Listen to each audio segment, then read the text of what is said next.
So we're going to be moving on, and today we're going to start off on an entirely new topic, convolutional neural networks. And that's what we're going to be covering this week. But let's quickly go back through what we have done so far. We've checked that multi-layer perceptrons are universal. Wait a minute. So any chance I can see this on the back screen? We should. I don't know how to do it back there. We should automatically do it. Yeah, so it's more convenient than having to turn around, right? Yeah, I don't. So anyway, but while he's setting it up. So we've checked that multi-layer perceptrons are universal function approximators for pretty much any kind of function. We've seen in the past several lectures that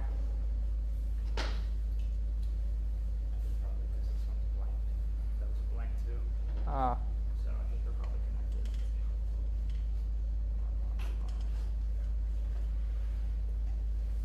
no, nothing there.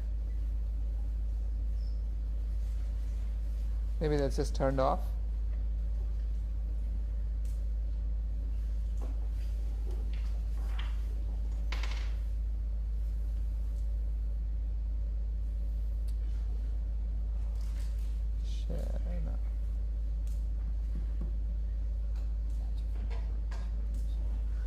Well, I'll take this turn around, I guess.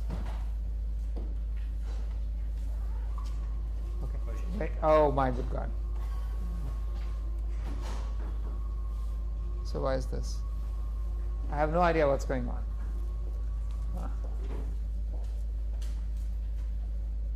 I got the wrong screen up.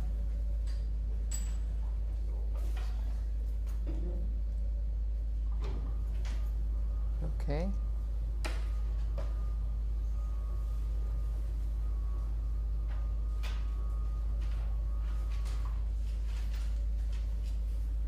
That predictor has not come back on. Yeah, I think it got shut down, so it's going to take a while for it to come back. Okay, well, it's coming back up. And as you can see on the blackboard, MLPs can be trained through backpropagation, but through gradient descent, where the gradients themselves can be computed using the backpropagation algorithm. This is what we've seen so far. The basic model we've seen so far has this structure. You have a simple multi-layer perceptron. You have a vector of input, a vector input, which is many input numbers. They go through several layers of perceptrons, and eventually you get one or more outputs. This has also been part of your homework, right?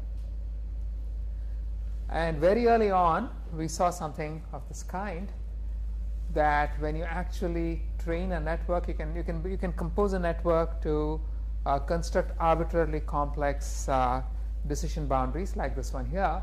And what we would, in this case, what we did when we wanted this complex multiple pentagon decision boundary was that we had one layer of perceptrons where every single perceptron captured one of the lines for one of the pentagons.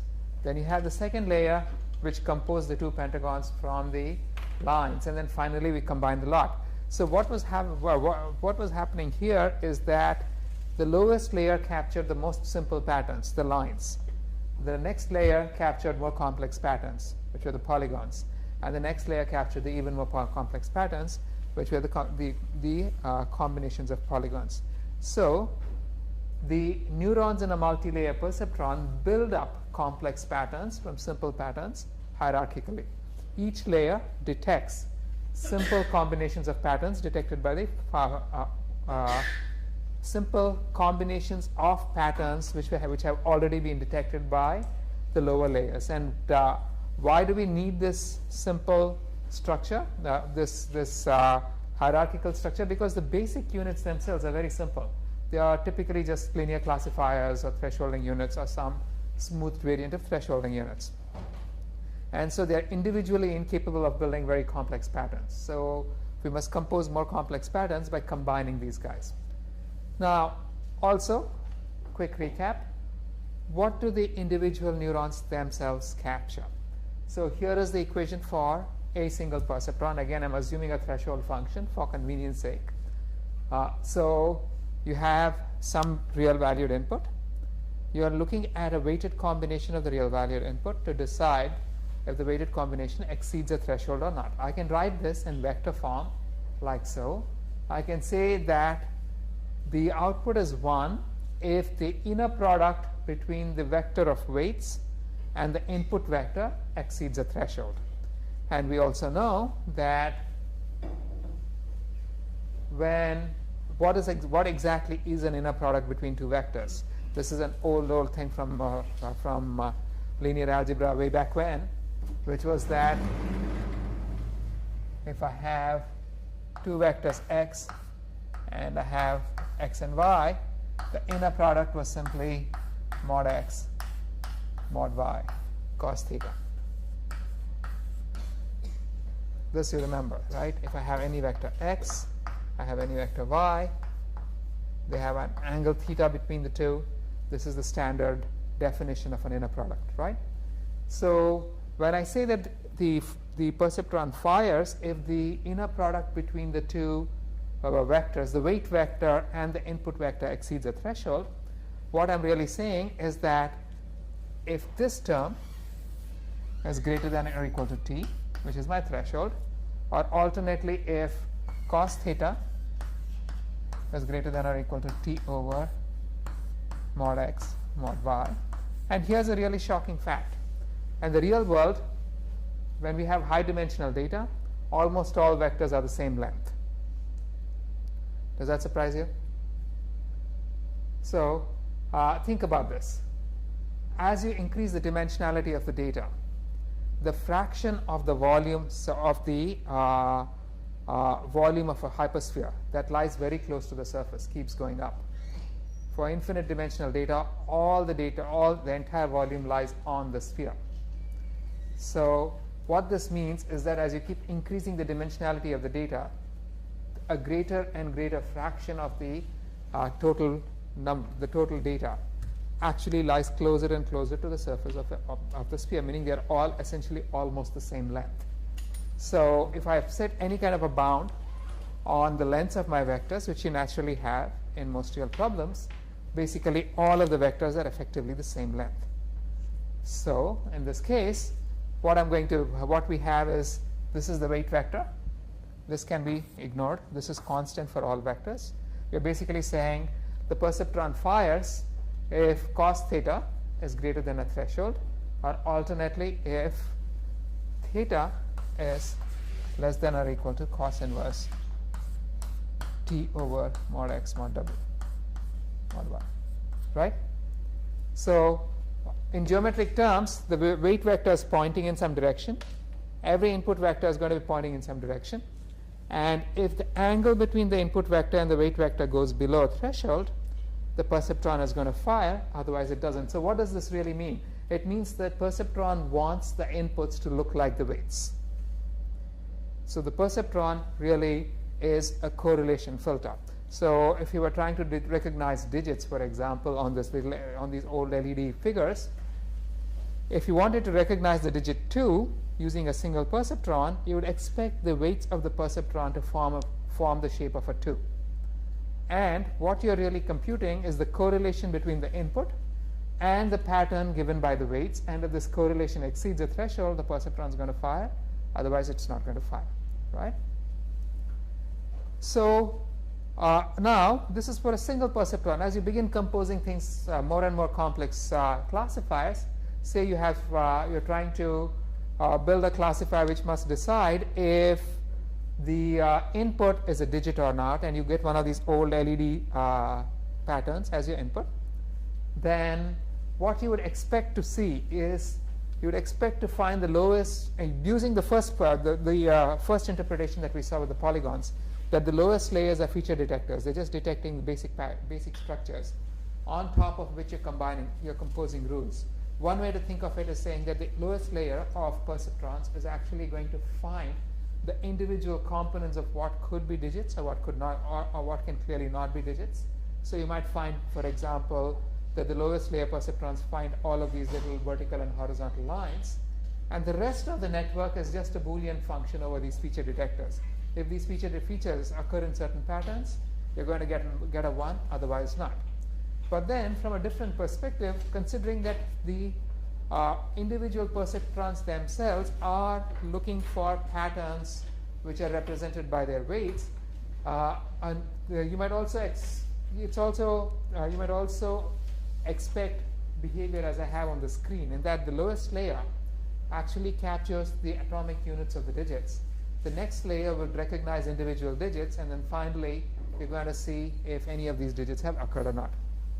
Again, the basic idea is that the network is a cascade of feature detectors where the lowest level units capture the simplest patterns, and as you go up, the higher level neurons compose more and more complex templates from the lower level patterns.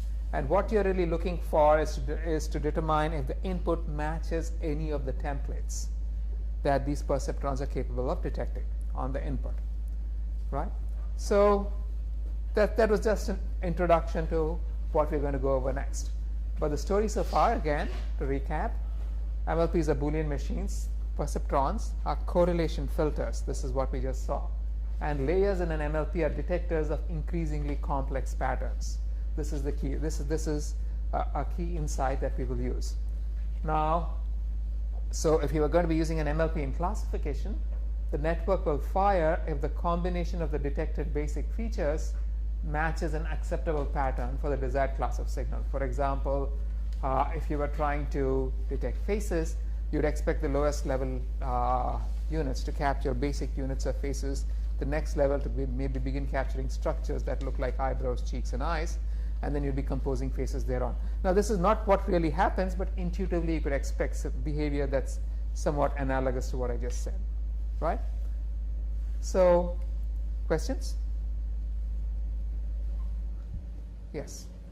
I was wondering, in this, like a few slides back, when you're describing like layers of feature detectors and stuff like that, is it a sensible thing to think like, okay, I have 9 digits and these digits are described like this, and what, like, try to approximate the dimension of the basis for a set of features before and use that as like the number of nodes in that layer?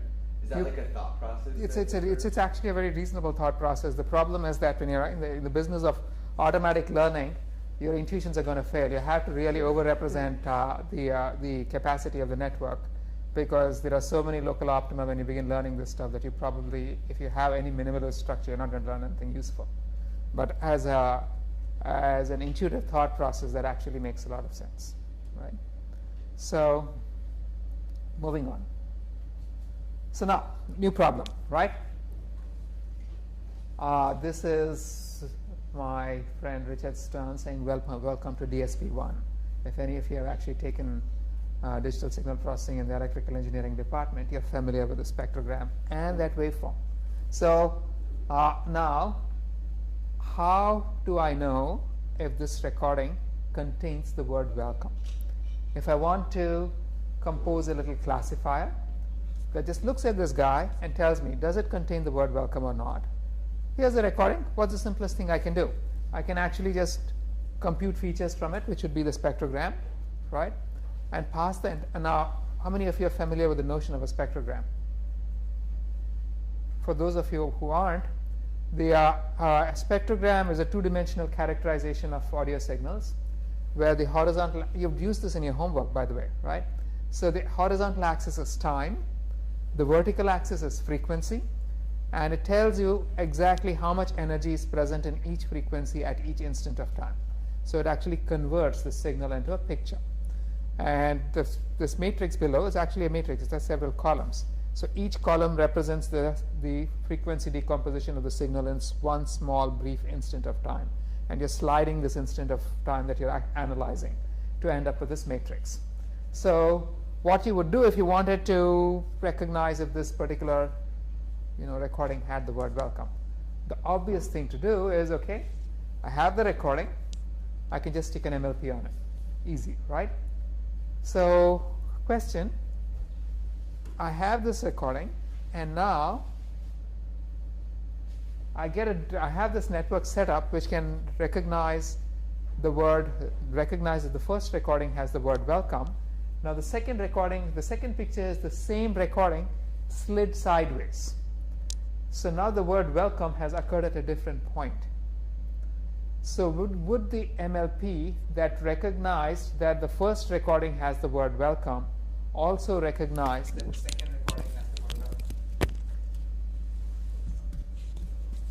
It should, right? Because here, give me a second now. Fall off.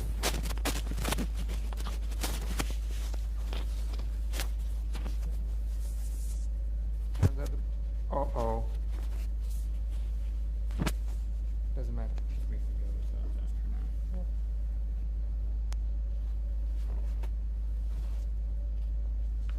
So why would such an MLP not recognize? Why would an MLP that recognizes welcome in the first recording not do so for the second one?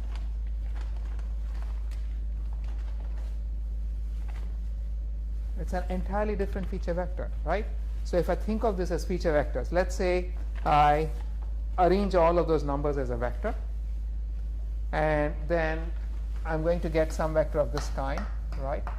And in the first case, the word welcome occurs in these dimensions because it's occurring early in time.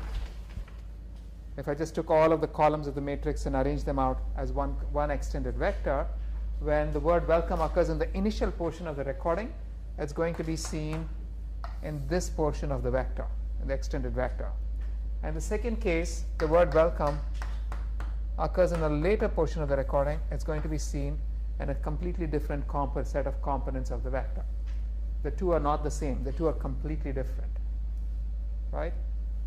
Look, your name tags. I need your name tags, guys. I don't know who you are, right?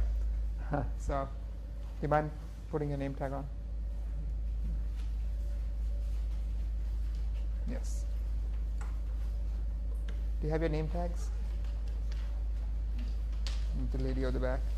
So everybody who comes to class has one of those things. Okay, so I know who you are. Okay. So you're looking puzzled. Did that not make sense, what I just said? Well, they're too puzzled to even ask. Okay. Anyway, does this make sense? That something that recognizes the word welcome in the first case is not going to do so in the second one. Get your name tags out, guys. I need to address you, right? So now, what we are really looking for is a multi-layer perceptron structure that would recognize that both of those recordings had the word welcome in it, regardless of where the word welcome actually happens, right? And that's a challenge. Now let's take a different kind of example. Pictures. I have all of these pictures with flowers in them, except some of them don't. You can see that there are a couple which don't have flowers and some do, right? Now the challenge I'm setting myself is I must build a classifier that detects if a picture has a flower in it or not. So I have, again, the same situation. I have a picture with a flower to the left, and let's say I compose an MLP that can detect if this picture has a flower. Would you expect it to work on the picture to the right? No, because the flower is in an entirely different place, right? You have exactly the same kind of situation. If I were to unwrap the picture into a vector, in one case the flower is occurring in some set of components, in the other case it's occurring in a different set of components. And as we all know, this vector is not equal to this vector. They're completely different things, right? So you wouldn't actually recognize the flower. So what we need again is a network that will fire regardless of the precise location of the target object. The question I'm asking myself is, does this picture cover contain a flower? And regardless of where the flower occurs, it must fire. This is a very common problem in many settings, where the location of a pattern is not important, only the only the presence. So, and conventional MLPs are sensitive to the arrangement of the components in your vector. Obviously, right? You're looking in vector spaces. So if I just slide everything by just one component, I'm looking at an entirely different vector. So an MLP that responds to one vector is not going to respond if the numbers are shifted by one component. And so conventional MLPs will just not be effective in these situations. What we really need is shift invariance, where if the target object moves, the network continues to respond. Same thing over here. What we are really looking for in this in the speech recognition case is, again, you want shift invariance. If the target pattern has shifted, you still want the network to respond. So here's a I have some chalk up my nose. Amazing. So here's a solution. I can scan. I can start off by building a little network which only recognizes the word welcome over a short segment of the audio, right? And then I can begin scanning. I can scan left to right at each location, and eventually I would have scanned the entire recording, and at each position I would have tried to detect if the word welcome has occurred at that location or not. But then, what is the actual question we're asking ourselves? Does this recording have the word welcome in it? And what we've done when we scan the recording is to actually just look at each individual segment and decide if this has a word welcome or not. So how do I combine all these decisions into deciding whether the recording itself has the word welcome in it? More layers? I don't need, precisely, but I don't even need to do something that complex, right? I can just look at a max. And if I see an output of 1 at one or more locations, I know the recording has the word welcome. Right? It's very simple. I just look at the max, and if any of these during scan, while I'm scanning, if any of these locations has resulted in a firing, that means that the recording has the word welcome in it. I can just look at the max, and that tells me if the recording has the word welcome in it or not. Or I can go one step further, as you said. I can actually pass the combined output of all of these locations into a perceptron, and here you'll be taking advantage of the fact that if you detect the word welcome in one position, if I shift by 1 millisecond, that really shouldn't change the output all that dramatically, right? You expect it, you could actually sort of begin accounting for the fact that if you see if the network fires in one position, you also expect it to fire in the immediately adjacent positions. Now, or I can actually make that more complex, as you said. I can add an entire network on top of these outputs. So what are these lower level networks now? These are the feature detectors that we had and the more complex structures that we saw earlier, right? With one small difference, all of them are looking for the same feature. So what were we doing when we were building the polygons? We had the lower level where each perceptron was looking for a line, and then you were combining those to form polygons, and then you were combining those to form more complex patterns. This is exactly the same thing, except now the lower level detectors are all looking for the word welcome, and then you're combining those on to come up with a final decision, right? So this entire network over here is actually just one giant network, and you can, where you have many subnetworks, one per window, with the constraint that all of these subnets are identical because they're all looking for the same feature. They're all looking for the word welcome, right? So this is what we call a shared parameter network. The same thing with looking for patterns in a picture. So I have I'm looking for flowers in this picture. I'm trying to determine if the image has a flower in it. So I could start off with a little flower detector which looks at a specific location and decides if there's a flower or not. And then I can scan, right? Exactly as before, using the same detector. And eventually what I would get is I'm going to get So when I'm scanning, again, keep in mind that at each location, I'm taking that region of the picture and passing it through my MLP, right? And eventually, when I've scanned the entire picture, every single location is going to have been analyzed by my MLP, which tells me if that specific location has a flower or not. And the combined decisions can be passed through a MAX or a perceptron or a full multi-layer perceptron to decide if the image by itself has a flower or not. So again, this is strictly analogous to the speech recognition problem that I just showed you, right? So again, what are we doing over here? Our basic unit now at the lowest level actually becomes a flower detector. And then we're making decisions on top of that.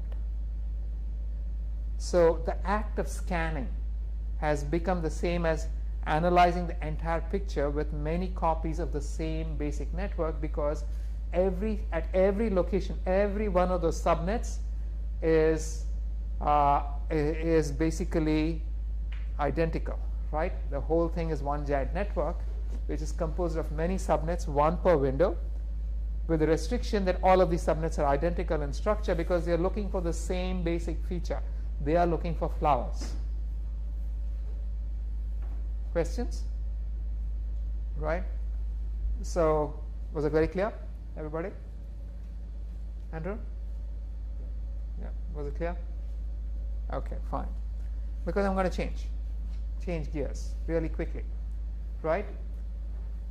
But before this, so you might ask me the question, okay, I just scanned for flowers. How on earth, where on earth did I get the initial flower detector from? How did I train the flower detector? Did I go through the bunch of pictures, slice out the pictures, slice out the flowers, and train a flower detector? Do I go through a lot of recordings, slice out the segments which said welcome and train a welcome detector? You don't need to do that, because again, if you look at it this way, the entire thing is just one giant network, right? So what do you really need at this point? All I need is a collection of pictures which have flowers and a collection of pictures which don't have flowers. And this network is going to have this little signal which is either a 1 or a 0 at the very output, and I can train my way backwards.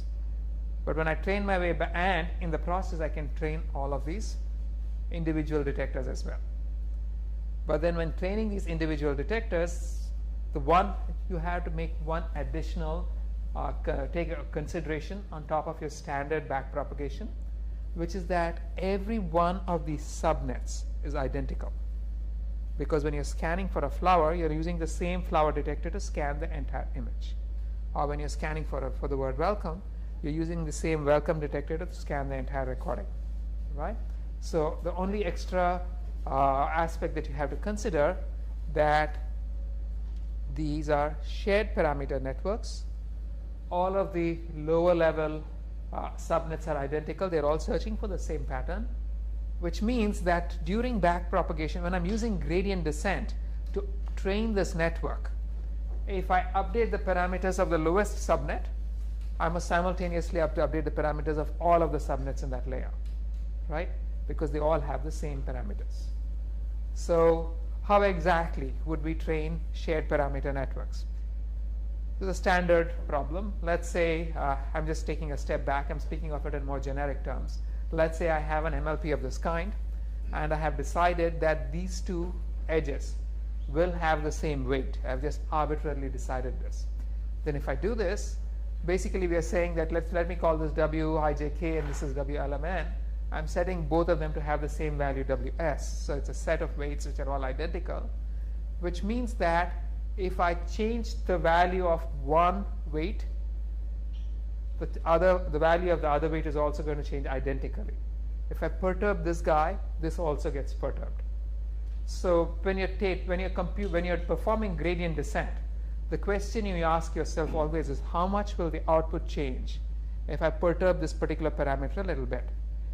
You can't individually perturb one weight. You're going to be perturbing the entire set that has the shared weight. You're going to be perturbing WS, not the individual weights.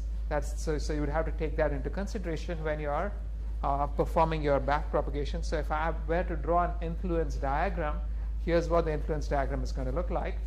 you have WS, which is the shared value for all of these weights.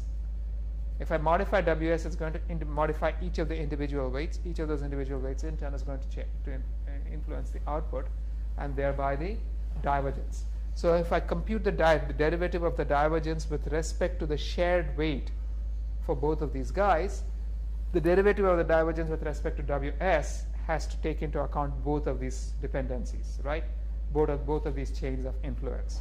So it's going to, the first one is going to be the derivative of the divergence with respect to Wij(k) times the derivative of Wij(k) with respect to Ws. The second one is the derivative of the divergence with respect to Wlmn times the derivative of Wlmn with respect to Ws. So you have these two individual derivatives which must both be added for me to get the derivative of the divergence with respect to any individual with respect to the shared weight. Make sense? Right? So now if I go back over here to my pattern problem, we had all of these subnets and they were all identical. So when I say all of these subnets are identical, what am I saying? What do I really mean? I have complete sets of weights which are constrained to have the same value. So for example, all of the red lines share the same common weight. All of the green lines share the same common weight. All of the blue lines share the same common weight. So here you have a situation where I have several weights, all of which are required to be the same. So when I want to compute the derivative of the divergence with respect to that weight, I'm going to have to add over all of those the derivatives with respect to all of those individual edges.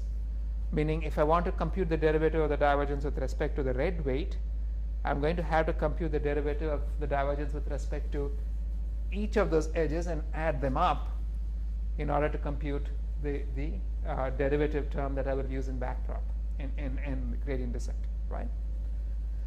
So here's the standard gradient descent training of networks. You have defined an error as we saw. I've forgotten the division term over there. But you would initialize all of your weights, you compute the derivatives for every weight, for every layer, just update your weight. Standard, this is your standard gradient descent. But if you have shared parameters, then what you would have to do is for every set, you have entire sets of weights which are constrained to have the same value. So over every set, you would compute the derivative of the error with respect to the combined with respect to the shared parameter value, and then you can update the shared parameter value, and every weight in that set is going to simply inherit the updated weight. You're going to be computing this over the entire, doing this for the entire set. And how exactly would you be computing the derivative for a of the error with respect to the shared parameter for the set? You're just going to go over every entry in the set, compute the derivative with respect to that entry, and add them up, as we just saw through the influence diagram, right? So this makes sense to everyone? We're just sort of going over the basics of shared parameter training. So, and this derivative, of course, is going to be trained using backdrop. So, questions? So here's the story so far. Position invariant pattern classification can be performed using 1D scanning for sound, 2D scanning for images, 3D scanning for other kinds of data, and so on. Scanning is equivalent to composing a large network with repeating subnets, with many identical subnets. And so learning and scan networks, for learning and scan networks, backpropagation rules must be modified to combine gradients from parameters that share the same value. And this principle applies in general for all networks with shared parameters. Yeah. So, you just like sort of pull back a little bit. You said earlier that when you're training this shared parameter network, you only specify like images which contain, say, a flower, and you mark them 0 or 1, right? They may or may not contain. So the May or may not contain, and so yeah. you're going to be marking them as well, Right, but 0. you're still passing the whole image and not just a blob or like a bounding box. That's correct. Within that image. That's correct. So when you're and in a shared parameter network, when you're passing a block, you're just looking at like some part of the image for and classifying it as flower or not. You're not really performing any classification till the very end. Or basically saying, does it contain some X features or not, right? Or at least that's what a subnet is, right? Yeah. How is it? So what's the advantage of doing that over giving just like a single MLP enough training examples that hey, my flower can be here and my flower can be That's a good question. That single MLP will have to become extremely large, and you need tons of training data. The fact you're taking advantage of the fact that the flower looks the same regardless of where it is, and you'd be ignoring that aspect. So this is assuming whatever pattern we are looking at remains constant. So if it's a flower That's you're of looking for different position. kind- You're looking for position invariance for a pattern. But if it's a flower of different kind, would this still work? You'd expect. Think of it this way: that if I'm going to have hundreds of different kinds of flowers, it's still easier for me to have one common flower detector of any kind and repeat it everywhere than to look at the entire cross product saying any flower can occur anywhere. So I need training data which encompasses the entire large set, right? So this is just a question. This is simply position invariance is a very taking advantage of position invariance is a very nice way of compacting your model tremendously by many orders of magnitude and the amount of training data, right? Okay, so any questions? No. Okay. So now I'm going to do something very strange. I'm going to change the order of computation. We were looking at the computation in a specific manner. I'm going to change it. What we were doing was we were scanning for a desired object. At each location, the entire region was being sent through the MLP. Instead, what I will do is, so consider what happens over here. You have the input, which goes into a hidden layer, which goes into the output of which goes into another hidden layer, which goes to a final output, right? Now, here's what I could do. Instead of, consider just a single neuron, right? That single neuron is going to produce an output at each position being evaluated. So instead of computing the entire network all at each position, let me just change the order of things and just scan with the individual neurons first. It doesn't change the final computation. So what do I mean by this? Look at this first neuron. This neuron produces some output when I'm scanning the first location, right? And then at the next location it produces another output, and at the next it produces another output. So if I looked at the entire set of outputs that that particular neuron produces, it's going to produce a grid with one output for every location, right? So we can do the same, and we can arrange these outputs in a shape which is a perfect analog of the original input itself, right? And I could do this for pretty much every one of my perceptrons. So I could take each of the perceptrons in my first hidden layer, scan the input with it, I get a map, and I get these 4 maps now. And now, if I want to classify, say, this particular block to say if there's a flower or not, all I have to do is to pick the outputs of these individual perceptrons when they were looking at that region and pass it through the rest of the network, right? I haven't changed anything except the order of computation. Instead of scanning the entire picture with my complete MLP, I scan them with the individual perceptrons, and then I just pick the outputs when they were looking at the appropriate location. So, you look puzzled? You get this? Yeah. So if you have any questions, ask me, because I'm just going to, So you then repeat the next layer. I can do the same thing for the next layer and the next layer and the next layer, right? So, well, what? Missing something? So exactly what is not clear?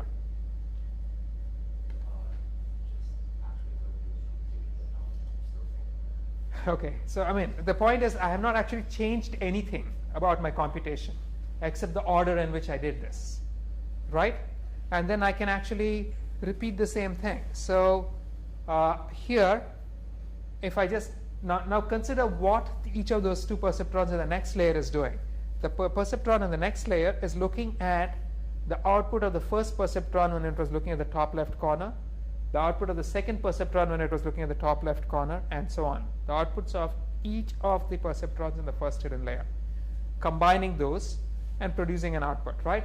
So if I look at this red dot to the top right, that red dot is the output of the first perceptron in the second hidden layer when you're analyzing the top left block, right? Similarly, the second dot to the right is the output of the second perceptron in the second hidden layer when you're analyzing the top left block. I can repeat the same thing all over again. I can do this one block at a time, and I can scan. And I just repeated the entire process. I produced another map, right? So this would give me these two maps. And now, if I want to determine if, let's say, this bottom left corner has a flower or not, what would I have to do? I just have to pick up the outputs of the second layer perceptrons when they were looking at that specific location, right? So if I just wanted to decide if this region has a flower, I have to look at what those two guys output when they were looking at that particular location, the two highlighted dots in the second layer. And those two highlighted dots in turn were obtained by looking at the highlighted dots in the first layer. So we are guaranteed that that this output is actually analyzing that central block in the image, right? Make sense? You're looking puzzled? No, it's clear, right? I mean, it's fairly straightforward. All I did was change the order of the computation. And you know what? I can do the same thing all over again with the final perceptron and I can produce a scan. And now I have a map, and the final map is telling me whether each location in my image had a flower or not. Correct? And those can be passed downstream. So if I just looked at that little highlighted dot in the extreme right, it tells me the probability that this block had a flower, right? And in fact, if the real problem, again, our problem is, does this recording have a flower or not? I can actually take this entire collection of inputs, pass it through a single perceptron or an entire MLP, and let me just flatten it out. Instead of showing it as a map, I've shown it as an extended vector. Pass it through an MLP, and that will tell me whether it has a flower or not, right? Now this structure begins to look familiar. So now I'm going to do one thing more. So you get what I've been doing so far. This is important, right? Because from here I'm going to make it a little more complex. And to make this a little more complex, I'm going to first go back and remind you of something else, namely that when we were composing these polygons, the lowest layer captured simple patterns, the next layer just the lines, the next layer composed polygons, the next layer composed even more complex things. So I can apply the same thing. What we are started off over here is, and same thing here, right? When we're looking at these digits, the first layer found the lines, the next layer found the digits, the next layer we thought would determine if there was a digit in the picture or not. We wanted to use the same kind of breakdown when we are analyzing these pictures. So right now what's happening? This entire MLP is looking for a flower at every region. But then when you look at the first layer perceptrons over here, the perceptron is looking at the entire block, and it's looking for patterns in that entire block. And then the subsequent perceptrons are actually deciding based on what it has found in the entire block. But what we did over here, look at what we did over here. So we actually sort of took advantage of the fact that a flower looks like a flower no matter where it happens, right? Can I use the same argument recursively? I can say that whatever feature the first perceptron looks for, that feature can have many different structures, some of which, and so for example, if the first perceptron is looking for something like a petal, it doesn't matter where the petal happens in the picture, it's still a petal, right? So can we actually sort of compose something using this hierarchy? So our original idea, each perceptron in the first layer was looking at the entire block, and subsequent perceptrons were just looking at the outputs of the perceptron, looking at the features detected by the first layer perceptrons, right? Instead, I can decompose it and say that the first perceptrons in the first layer will look at a smaller region, something like this, right? And the behavior is still the same. The perceptrons are going to be looking at small regions. They're scanning the picture they found, creating the maps. And then the next layer perceptron, so I'd be scanning like so, right? And you're basically scanning for sub-patterns. And now the next layer perceptron can actually look at a block of outputs for the perceptrons in the first layer. And when it does that, it's going to be looking at the bigger rectangle, the bigger square. Make sense? Right? Because the first guys were looking at small regions. They are looking for features in these small regions, and the next guy is actually looking at entire block, little blocks that the first layer looked at. And so effectively the next guy is actually looking at the bigger block. And in this process, you can actually learn behaviors such as these. That so the second layer perceptron can learn something like this: that if the first layer perceptrons fire in this specific manner, the first guy fires in the top left position, the second guy fires in the second position to the top, the third guy fires in the center of the block, and the fourth guy fires to the top bottom right, then this perceptron must fire, right? So you can actually detect more complex patterns of this kind, and over the sub-patterns found by the first layer perceptrons. So all I've done over here is sort of compose this whole thing.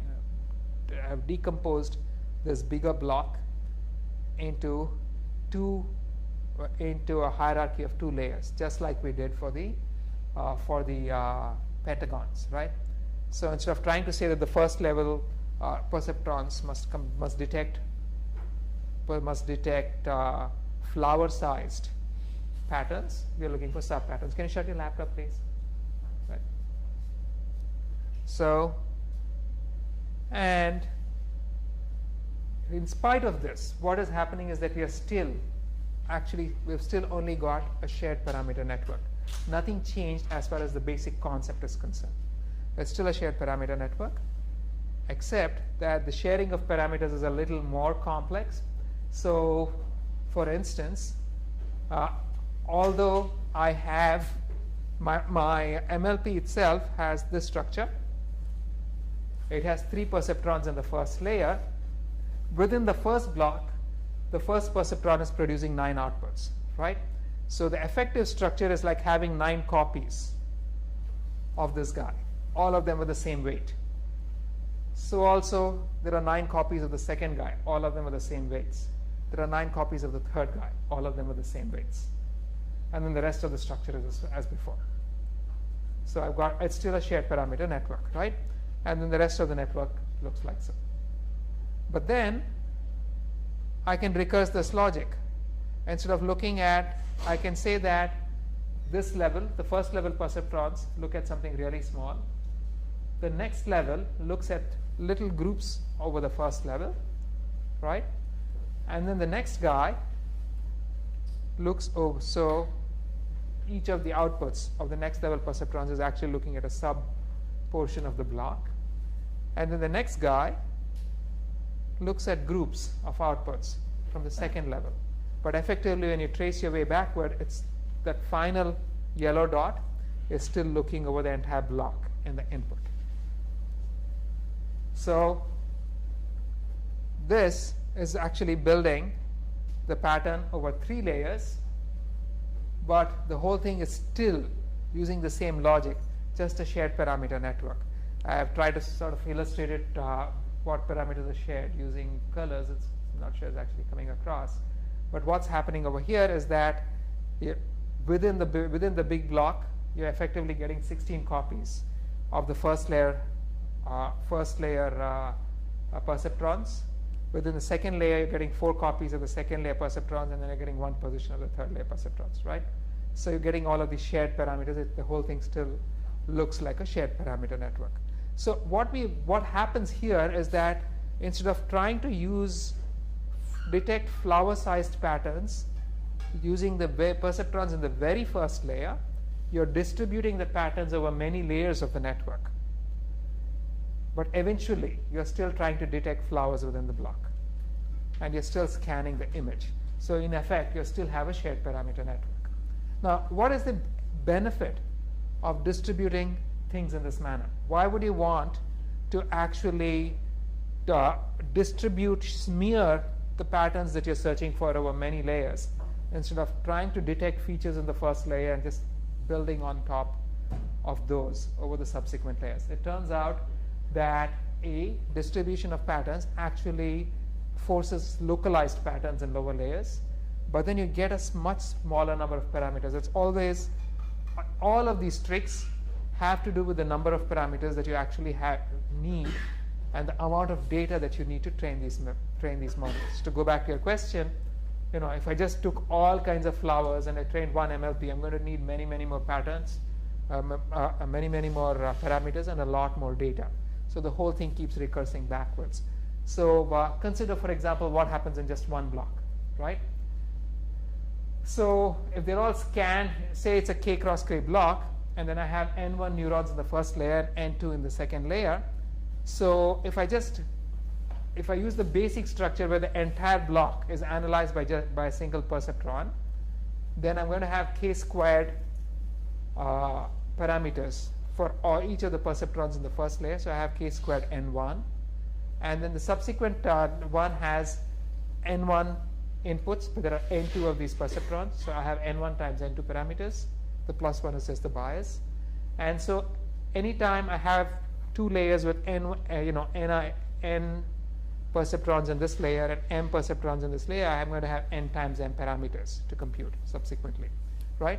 So the total number of parameters over here is going to be K squared N1 plus N1 N2 plus N2 N3 plus N3 N4 and so on. This is when the entire block is being analyzed by just the first layer perceptron with no distribution of parameters. Now if I distribute the parameters, something simpler happens. Now the first layer perceptrons are all now only looking at L squared pixels, where L is the size of the subblock. So the first guy, so as a result, you're going to need N1 times L squared parameters for the first layer. The second layer is going to require N1 times N2, but each of these N1 is now looking over at K over L blocks, right? So if I'm looking at, say, a 9 cross 9 block, and if the first layer perceptrons are looking at 3 cross 3, the second layer perceptrons must also be looking at 3 cross 3, right? Because it's looking at groups of these guys. So you're going to get K over L squared times N1 parameters for the first layer times N2 perceptrons. So the total number of parameters actually goes down. It becomes L squared N1 plus K over L squared times N1 N2 plus N2 N3 and so on. The number of parameters changes. And as I keep recursing, this whole structure sort of follows. There's no need to actually go through the arithmetic, but here's what actually happens. I'm going to get, so let's say each layer is looking at let's say the ith layer is looking at an Li cross Li block of the output of the previous layer. Then for the first layer, you're going to get L1 squared N1 parameters. For the second layer, you're going to get L2 squared N1 N2. For the third layer, you're going to get L3 squared N2 N3 and so on. So if you actually go through some arithmetic and see how many parameters this will actually save you, let's take this very simple example. Let's say I'm looking at a 16 cross 16 block, and I have a 4-to-1 network. Then if the perceptrons in the first layer were looking at the entire 16 cross 16 block, I'm going to need 1034 parameters. Whereas if I distribute that and I say that the first layer looks at 4 by 4 cross 4, and the next layer again looks at 4 cross 4, the number of parameters I'm going to need is only 160. So there's almost an order of magnitude decrease in the number of parameters I will need just by distributing the patterns across the network. And so you get a very large reduction in the net number of parameters that you would need to learn to recognize essentially the same kind of patterns, which again means, of course, that you're going to need a lot less data to train it, right? So distribution forces localized patterns in lower layers, so this is more generalizable, and you get a large decrease in the number of parameters that you would actually need to learn the model. The key intuition is, regardless of how you distribute it, you can view the network as scanning the picture with an MLP. All you're doing is smearing the information over many layers in the MLP, and you're forcing it. That's all, right? And other than that, it's still a shared parameter network. Questions? Yeah. So I wonder, like, whether it's also another benefit that your distributed one's more robust to like different choices of K. Because like when you have a bigger, when you choose the same size, like when you fix the size, you have a bigger flower in it and a smaller flower in it. You're speaking of size and variance? Like the choice of K. Yeah, so that's basically size invariance in the image itself. Yes, that's also a benefit that you will get out of it because you're smearing things across, in a sense, yes, yeah. Yeah. Are there any automated ways to let us have sharing distribution? So how to decide how to distribute these things? From scratch. I'm not aware of any work, Ryan, you guys. Yeah, so I'm not. How do you automatically learn the sizes of the filters in the CNN, right? I haven't seen anything of any work of this kind, but that's actually a nice idea because it makes sense when you think of distributing smearing parameters, right? Okay. So here's the story so far. Position invariant classification can be performed by scanning the input for a target pattern. It's equivalent to composing a large network with shared subnets. The operations can be equivalently reordered as scanning with individual neurons and then jointly scanning the maps of the outputs of all neurons in the previous layers by subsequent layers. And the scanning can be distributed over multiple layers in the network. Now, one of the things I want you to remember is that when the neurons in the second layer were scanning the output of the first layer, they were jointly scanning the outputs of all of the guys because they are really connected to all of the perceptrons in the first layer, right? They're not just looking at the output of one single neuron. That's something you have to keep in mind. So what I mean by that is when I went here,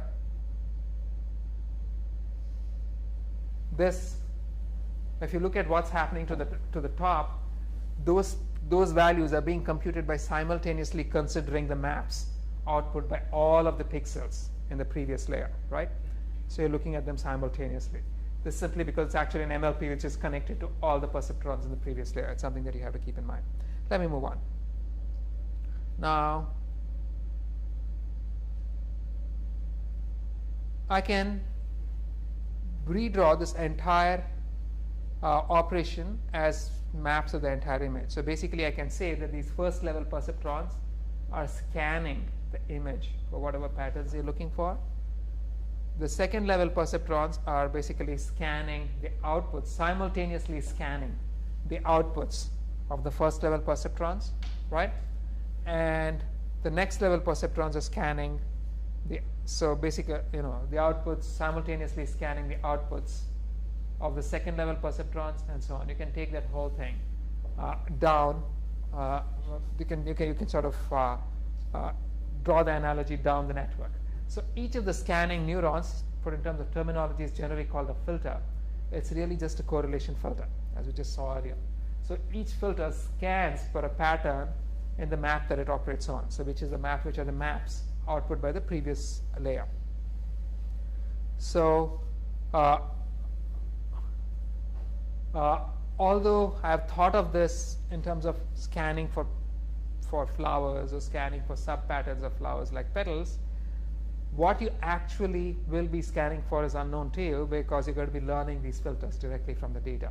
So the actual patterns that these filters will be looking for are somewhat of a mystery, and And again, the final layer might be fed directly into an MLP rather than a single neuron. This is exactly the shared parameter network that we just saw. Now, we actually can add in one more little trick. We would like to account for some jitter in the first level patterns. So for example, when we are distributing the patterns across the net, a nice analogy is to say that the first level patterns are looking for petals. The second level neurons are going to look for arrangements of petals that might look like flowers, and you get different kinds of flowers. And the next level is going to look at these, combine all of these to say, is there a flower, right, at this position. So when you're looking for something of this kind, you would like to say that there is some kind of jitter. Again, go back to the very first statement that I made, that if I just shift things by 1 pixel, the dimensions have completely changed. The vector has completely changed, right? So something that works for 0, 1, 0, 0 is not going to work for 0, 0, 1, 0. It's now a completely different vector. Whereas what I would like to say is that I would like the second level perceptron to detect a flower even if the petals are slightly off in the first layer, right? So small changes in position should not cause my network to fail catastrophically. So you would like some jitter invariance and this sort of thing. So a standard trick for introducing jitter invariance is to say that if things have moved by just one pixel or 1 or 2 pixels, you must still output the same value. So the way you do it is that when you scan, you look at little regions of the scan output by the first layer, and over that region you pick the largest value and just output that. This is exactly, this is going back and doing exactly what we did over the entire image, right? When we said, does this picture contain a flower? We took all of those outputs and we said we can just look at a max, and that determines if there's a flower or not. So this is actually taking that analogy all the way back to the lowest level patterns and say I can look at small regions and say that if the pattern is detected anywhere within the small region, I'm going to say the pattern is present. And so you account for jitter invariance, some position invariance even within the smaller regions. So a standard trick over here is to look at, instead of just copying the value directly over, you look at a small region around it and copy the largest value over. You take the maximum value. And so this is what is called max filtering or max pooling. What do I mean by max? So let's say those 4 outputs are 1, 1, 5, and 6. You just copy the value 6 over. You take the largest value over to the next position. Now, the max operation is really just another neuron. If you think about it, max is also just a neuron, right? We said that every single operation can be represented using a perceptron, and perceptrons are capable of computing a max.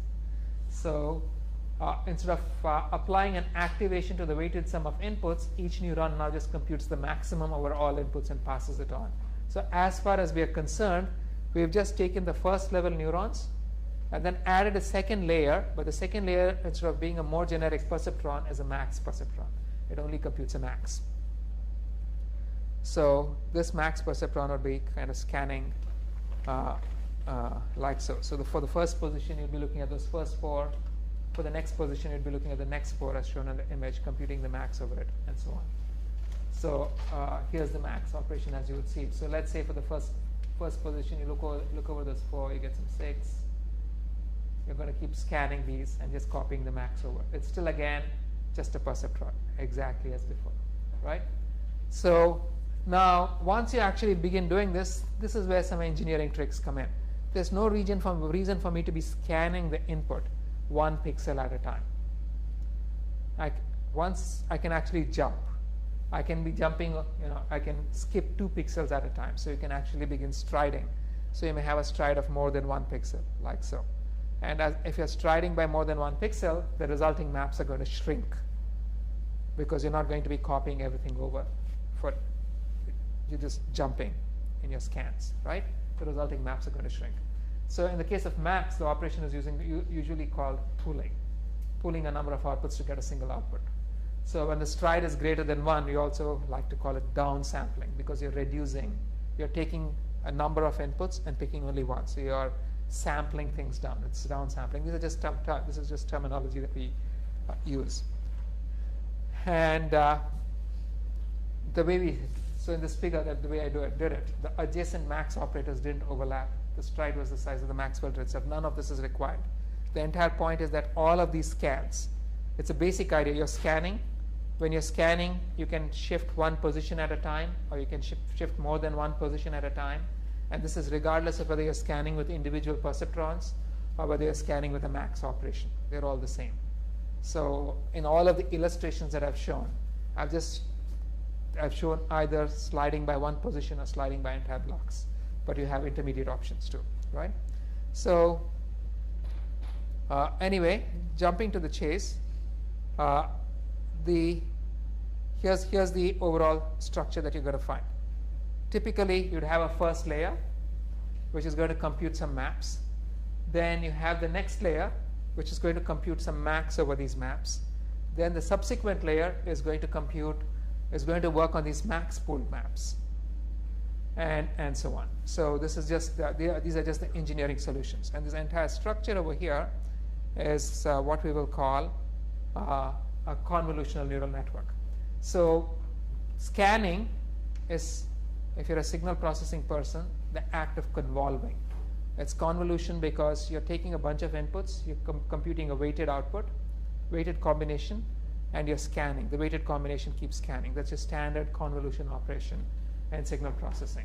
So you have convolutional layers, and so you have the entire scanning operation is a convolution. The max operation is called a pooling. This is just terminology to be sure. All of these are essentially different perceptron level operators as far as we are concerned. And so you can have in the oldest designs of these networks, the very first layer would comprise some scanning with pixels, with a perceptron.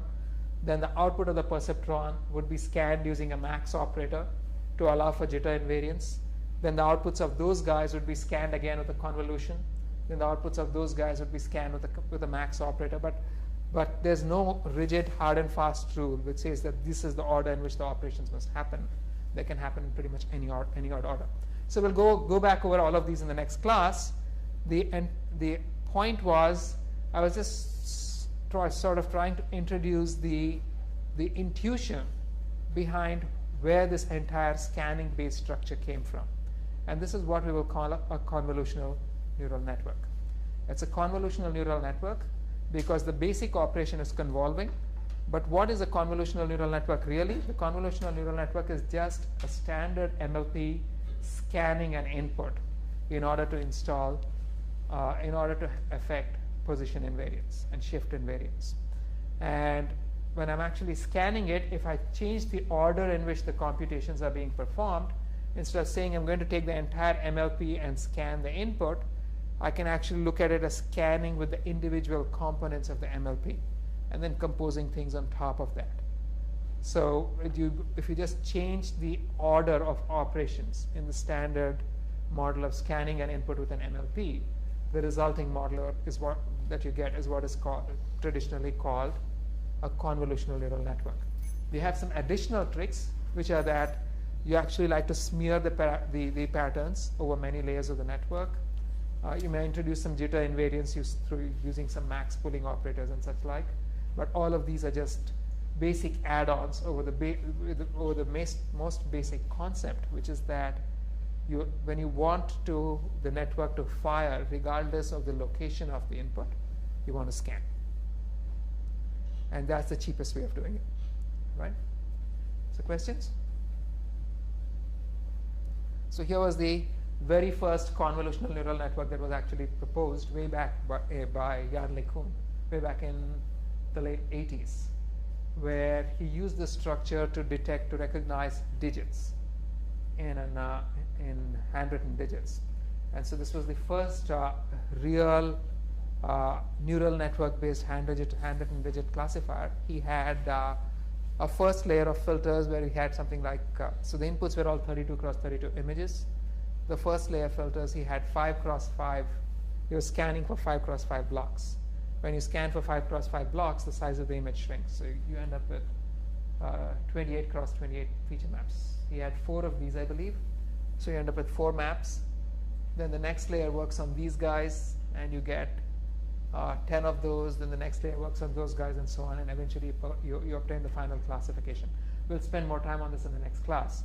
But the interesting thing was they actually had a live, you can still go to Jan LeCun's page, and you can see demonstrations of the very first system that he built, which ended up being used by the US Postal Services to read numbers on envelopes. Now, when I first began, I began by talking about speech, right? So when we were talking about speech, we were basically scanning. The idea was the same. I could scan the input recording to look for the specific word that I'm trying to recognize. So here, when you have this, but here you're not scanning in 2 dimensions. You're scanning only a long time.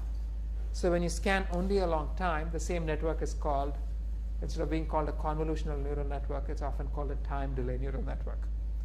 But the idea is basically the same. So here, let's say I have a 4x2x1 network. Then in the first layer, each of these 4 perceptrons is going to be scanning the input, and I'll end up with 4 maps. Then the next layer, if I have 2 perceptrons, each of these is going to be scanning a block of inputs output by the first layer. So I'd end up with 2 maps. And then the next one is going to be scanning blocks of inputs from the outputs of the second layer, end up with individual maps, and then these outputs can be passed through additional MLPs and so on. So this entire structure is called a time delay neural network. It's essentially the same as the convolutional neural network we just saw, except now the scanning is along only 1 dimension. And this is going to pop up in homework 2, which is going to be due to you very quickly. So this class and the next class are all we're going to spend on convolutional networks. So make sure to understand what's going on. We will have, when is the recitation on the topic? The week after this. So make sure to attend. If you have any questions, yes. So with this change of operations, does that change how we have to train them, or we train them the same? Nothing changes, right? So the change of operations, we'll look at how the arithmetic works out in the next class. It just means that you're going to be, the basic operation mechanism is still backpropagation. Absolutely nothing changes. Yes. All that changes is the order in which you perform your summations and operations when you compute the derivatives or when you're processing things forward. It doesn't really matter whether you scan with the individual perceptrons and then combine the outputs, or whether you scan with the network. The net result is just the same, right? So when we talk about the mass pooling thing, does jitter rate matter since we have the shifting variant on the next layer? Considering it just another CNN over the output. That's a good question. It turns out that it doesn't really, this max pooling operation is a historical operation. There's a reason for it. And we will see where that reason came in the early part of the next class.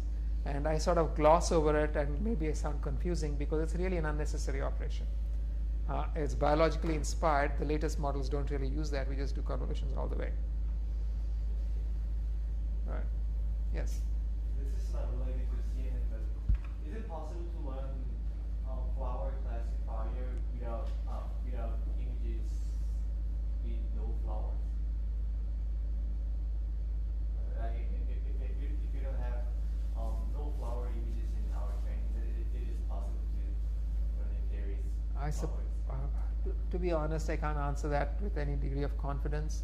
I would assume that it's always possible, but I can't think of a direct, unless you have, I'm not sure how we would pose this problem without counterexamples. This is actually the business of learning a class without negatives is This is zero-shot learning. well, again, this notion of a negative is always going to be required, right? If you're just trying to say, so if you're just looking at whether something looks just like this, you need a notion of a distance, and you need a notion of far enough, right? So it's a non-trivial problem. It's a good question. I don't have a clear answer. I don't think anybody really does. Yeah. Is there something to like formally show that there like the shift invariance is in the like structure of the network? Like if you take some input and you add a small change to it, or a small shift, like can you show that maybe like there's some correlation between the shifted and unshifted prediction or something like that? So what do you mean by shifted and unshifted prediction? Like like if you have an image and it has flower in it, and you have some prediction of like some characteristics of that image, and then you shift it, and then ideally you would want. In principle, both of them should really give you the same output, right? Yeah. So like we might see that like when we run the network, but I'm just wondering if like from the structure, like mathematically, if you could show somehow, or if anyone. Yeah, I mean, if you think of it in terms of convolution, certainly, right? So that is the whole point of thinking of it as convolutions, that mathematically the two are supposed, under the right set of assumptions, two images with the same path, two shifted versions of the same image should give you the same output. Yeah, like I understand that, like sort of not logically. No, I'm saying mathematically. Sensibly. Okay, yeah. It's the two should. Just to quantify that, like, is there like a? If you could work out the math under the right assumptions, then yes, you should be able to show that they would both give you the same output. Again, the key term being under the right assumptions, right? Sure. Yeah. Thank you.